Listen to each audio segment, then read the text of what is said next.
Invasive Species, Cane Toads, by Olivia Hooper and Nicholas Abbott.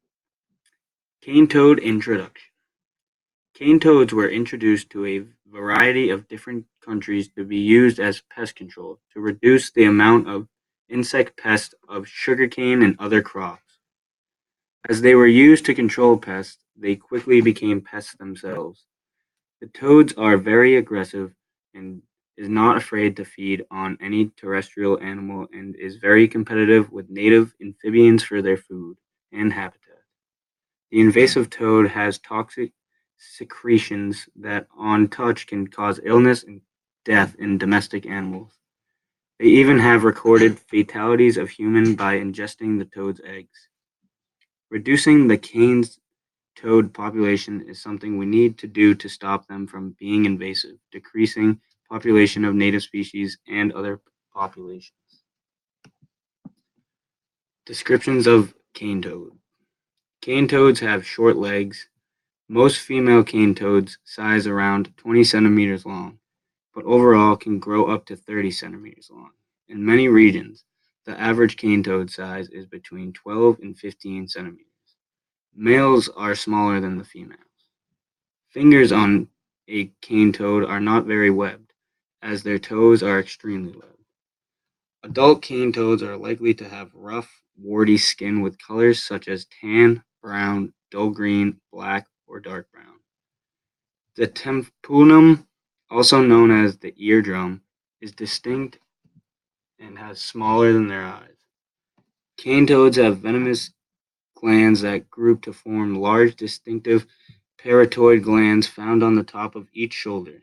These glands are venomous and can ooze venom. Basic information on cane toads. When cane toad eggs are laid, they hatch within 24 to 72 hours. Thereon, they become black tadpoles. The baby tadpoles become juveniles within 2 to 7 weeks from undergoing metamorphosis.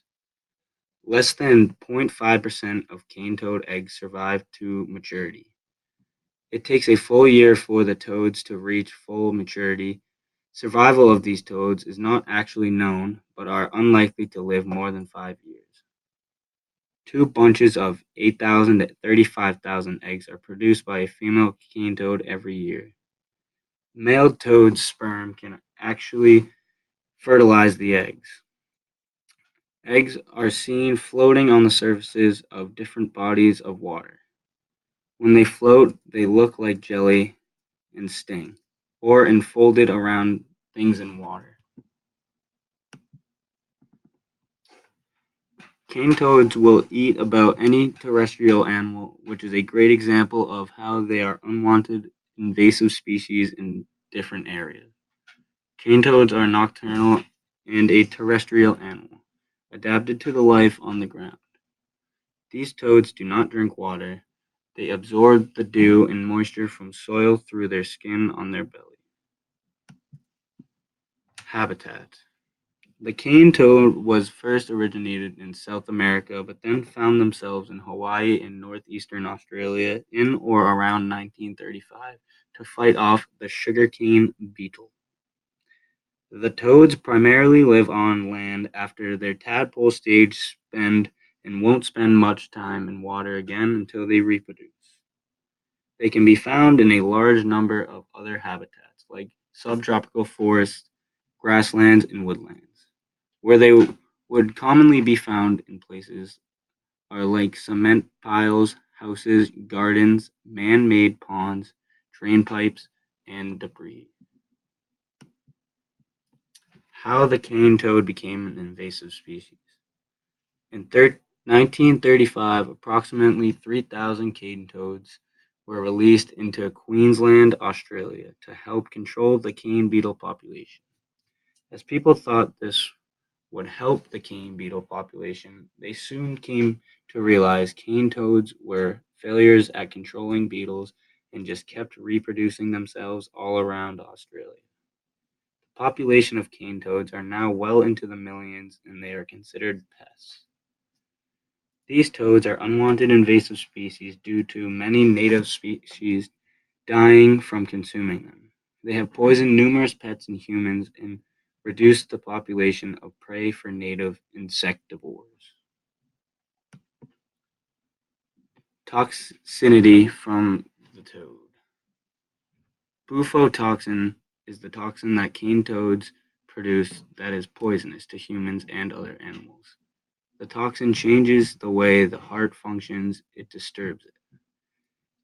Bufotoxin is made up of 14 different compounds. This toxin starts a horrible, painful sensation in humans from how poisonous it is, and if the toxin gets in contact with your eyes, it could cause blindness, but rarely does intoxication, end up fatality. Large predators commonly choose cane toads last to eat for a meal due to how animals often die within 15 minutes after consuming the toad. Species affected by the invasive cane toad. Any species that is capable of fitting the toad in their mouths is considered prey.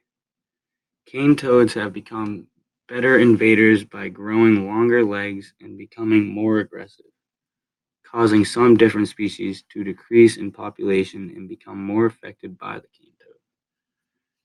Cane toads have abundant food supply, which even consists of pet food.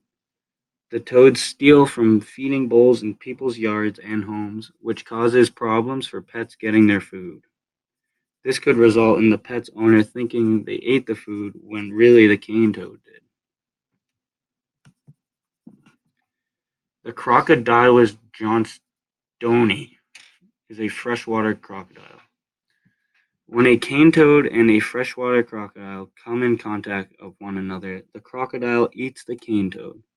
Although the crocodile eats the cane toad still wins.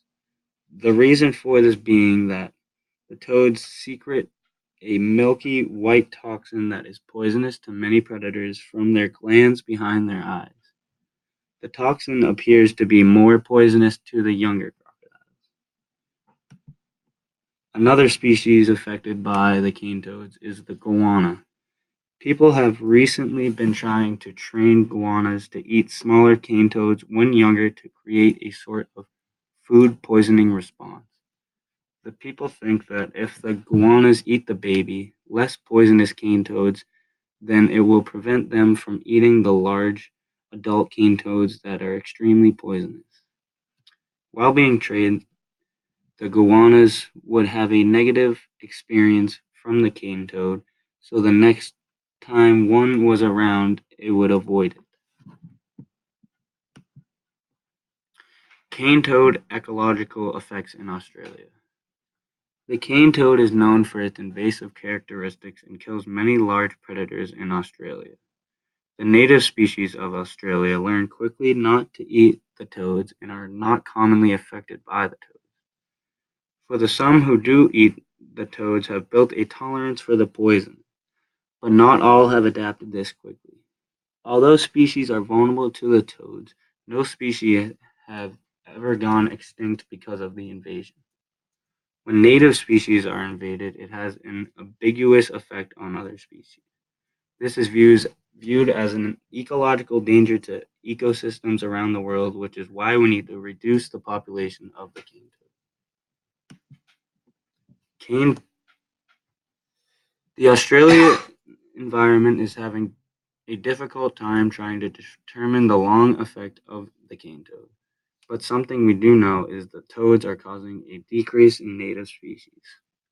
Pets and humans are poisoned by the toads as well. The toad's invasive nature is causing a reduction in prey for native insectivores, making it harder for these native species to find food. The northern quoll, guana, snakes, and etc. have noted that their populations have all decreased after the invasion of the toads. Even though species have not gone extinct from the toads, some populations have dropped up to 90%, like the local Varanus panoptis. The main risk that is opposed in Kakadu National Park by the cane toads is the risk of biodiversity due to the hunting of native wildlife. In northern parts of Australia, undamaged saltwater crocodile eggs have increased traced back to the goanna's predation on cane toads. Some studies suggest that reptiles in Australia are affected more than any other group. Cane toad predators. Although cane toad may seem invincible, there are many native species that successfully prey on the toads. The native black kitebird is one of those species. How the bird takes down the toads without getting poisoned, it has learned to attack its belly, avoiding the poisonous glands on the back of its head.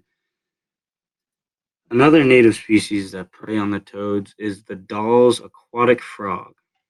The frog is capable of eating the young toads and tadpoles, avoiding the deadly poison. Species of snakes have been found that they have adapted to the toads by having smaller jaws, making it unable to swallow the large toads. These predators help decrease the population of the invasive cane toad to save native species. Ways of managing the cane toad. Ways Australia tries to manage the toads is preventing them from spreading from North Australia to Southern Australia. The way they are doing this is having quarantine checks, educating the public on the matter to become more aware of the situation. This has resulted in capturing more than 900 cane toads. The cane toads are killed by freezing them. Another way to prevent the toads from being invasive is certain areas is creating a 50 centimeter high barrier. This will keep the pest out of whatever it is they are invading. Biological solutions. CSIR Division of Wildlife and Ecology was researching pathogenic viruses that go against the cane toads. Scientists have been exploring trying to find ways to biologically control the toads by using gene technology and a control mechanism. A project has been put forward for biological control development of the cane toads. The point of the project is to create viral vectors that interfere with the toad's development. Scientists are using a native Australian frog to isolate a sex pheromone, hoping that it is similar to the cane toad's pheromone. If the two sex pheromones are alike, they can use the sex pheromones from the frog and use it to disrupt its breeding cycle. Another solution for the reducing the cane toad population is by a parasitic worm. This parasitic worm is able to kill the toads by attacking its lungs and stunning its growth. If this was to succeed, the population of the cane toad would drastically decrease, helping native and other species.